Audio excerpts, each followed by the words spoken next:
नमस्कार किसान भाइयों, जरा एक पल के लिए अपनी आंखें बंद कीजिए और अपने खेत के बारे में सोचिए। वो हरी भरी फसल, वो लहराते हुए पौधे जिसे आपने अपने बच्चों की तरह पाला है। आपने उसमें सबसे महंगा बीज डाला, सबसे अच्छी खाद डाली और समय पर पानी दिया। लेकिन फिर एक दिन आप खेत में जाते हैं और देखते हैं कि सब कुछ बदल गया है। पत्ते मुड़े हुए हैं, कलियां झड़ रही हैं, फल सड़े हुए हैं। वो सपना जो आपने फसल बोते समय देखा था, वो धीरे धीरे आपकी आंखों के सामने दम तोड़ रहा है। क्यों? सिर्फ एक छोटे से कीड़े की वजह से। आप भागते हुए बाजार जाते हैं। दुकानदार आपको एक चमकदार बोतल थमाता है और कहता है, यह ले जाओ, इससे सब मर जाएगा। आप वो जहर खेत में डालते हैं। एक दिन बीतता है, 2 दिन बीतते हैं, लेकिन कीड़ा नहीं मरता। उल्टा वो और ज्यादा ताकतवर होकर आपकी फसल को खाने लगता है।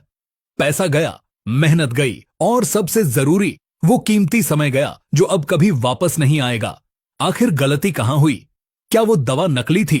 क्या वो कंपनी धोखेबाज थी? या फिर गलती है हमारे चुनाव में थी? सच्चाई ये है किसान भाइयों कि खेती अब वो पुरानी खेती नहीं रही। आज हम जिस दुश्मन से लड़ रहे हैं वो बदल चुका है। वो चालाक हो चुका है। उसके शरीर ने जहर को पीना और पचाना सीख लिया है। आज का यह वीडियो कोई साधारण वीडियो नहीं है। यह आपकी खेती की जिंदगी का सबसे महत्वपूर्ण दस्तावेज साबित होने वाला है।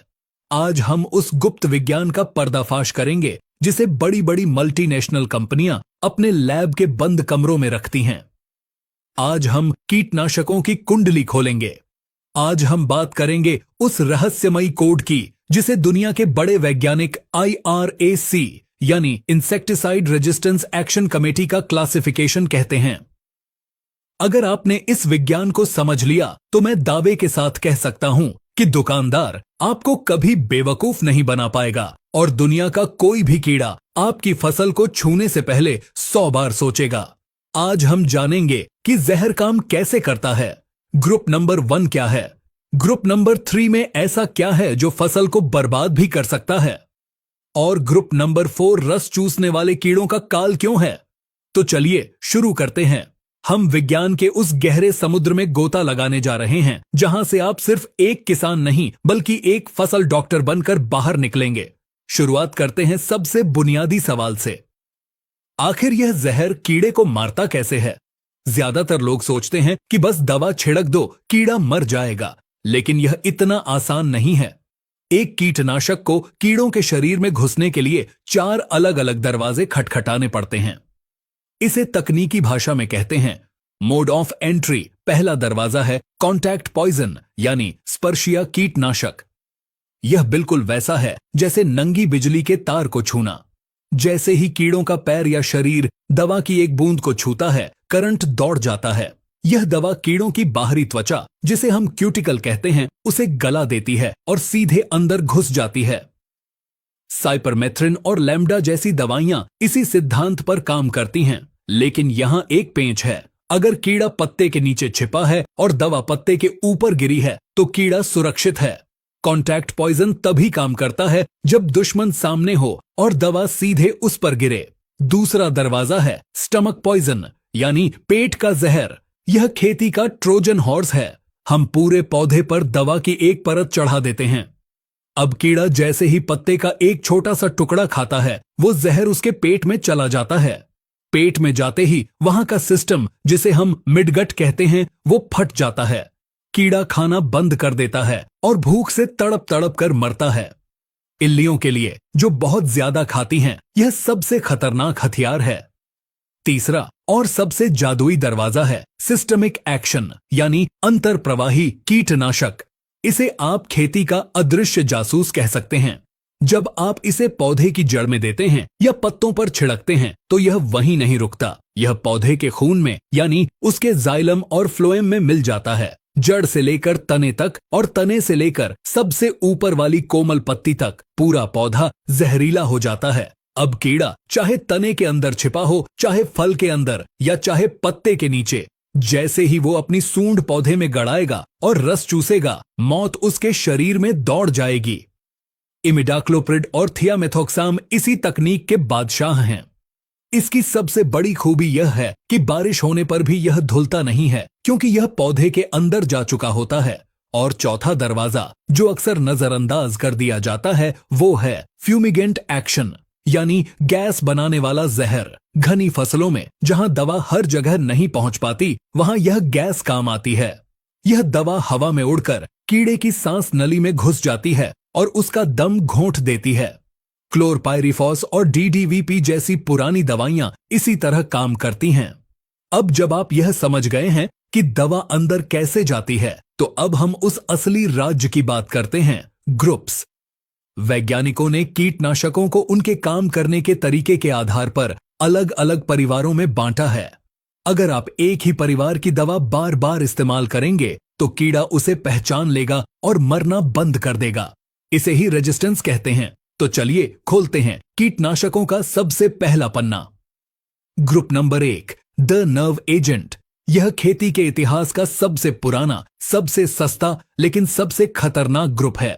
यह सीधे कीड़े के दिमाग और नर्वस सिस्टम पर हमला करता है। इसे 2 हिस्सों में बांटा गया है। 1A कार्बामेट्स, इसमें आता है मेथोमिल, जिसे लोग लानेट या डिनेट के नाम से जानते हैं, और थायोडिकार्ब, जिसे लार्फिन कहा जाता है। यह दवाइयां बहुत तेजी से काम करती हैं। इनका नॉकडाउन एक्शन जबरदस्त है, यानी छिड़काव के कुछ ही मिनटों में इल्ली जमीन पर तड़पती हुई मिलेगी। लेकिन इनका असर बहुत कम समय तक रहता है, मुश्किल से 3 या 4 दिन।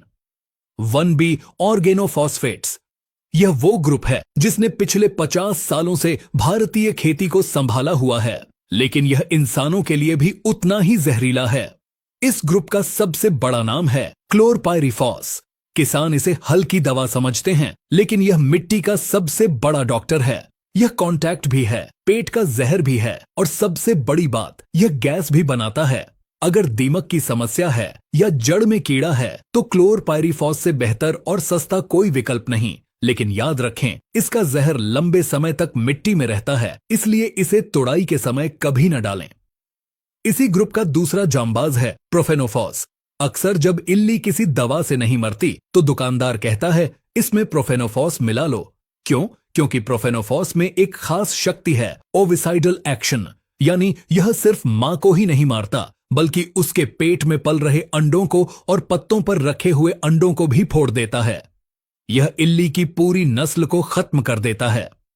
इसकी एक और खासियत है ट्रांसलेमिनार एक्शन। यह पत्ते के आर पार जाकर छिपी हुई इल्लियों को भी मारता है। और फिर आता है एसिफेट, जिसे लोग असटाफ के नाम से जानते हैं। यह पाउडर फॉर्म में आता है। इसकी सबसे बड़ी खूबी है इसकी बदबू। इसकी सड़ी हुई गंध से कीड़े भाग जाते हैं। यह सिस्टमिक है और रस चूसने वाले कीड़ों के साथ साथ चबाने वाले कीड़ों को भी मारता है। लेकिन ध्यान रहे, यह बहुत गर्मी पैदा करता है। अब आगे बढ़ते हैं ग्रुप नंबर 3 की तरफ। Group number 3, synthetic pyrethroids. इन दवाओं को पहचानना बहुत आसान है। जिस भी दवा के नाम के अंत में थ्रिन लगा हो, समझ जाइए वो इसी ग्रुप का है। साइपरमेथ्रिन, अल्फामेथ्रिन, डेल्टामेथ्रिन, लैम्ब्डा साइहेलोथ्रिन, यह सब एक ही परिवार के सदस्य हैं। यह दवाइयां कीड़ों के नर्वस सिस्टम में सोडियम चैनल को जाम कर देती हैं। आसान भाषा में कहें तो कीड़े को हाई वोल्टेज का करंट लगता है। दवा पड़ते ही कीड़ा लकवाग्रस्त हो जाता है और गिर जाता है। लेकिन सावधान किसान भाइयों, ग्रुप नंबर 3 एक दोधारी तलवार है। इस ग्रुप की एक बहुत बड़ी कमी है जिसे वैज्ञानिक रिसर्जेंस यानी पुनरुत्थान कहते हैं। यह शब्द याद रखिएगा। होता यह है कि जब आप बार बार साइपरमेथ्रिन या लैम्ब्डा का छिड़काव करते हैं तो खेत में गर्मी बढ़ जाती है।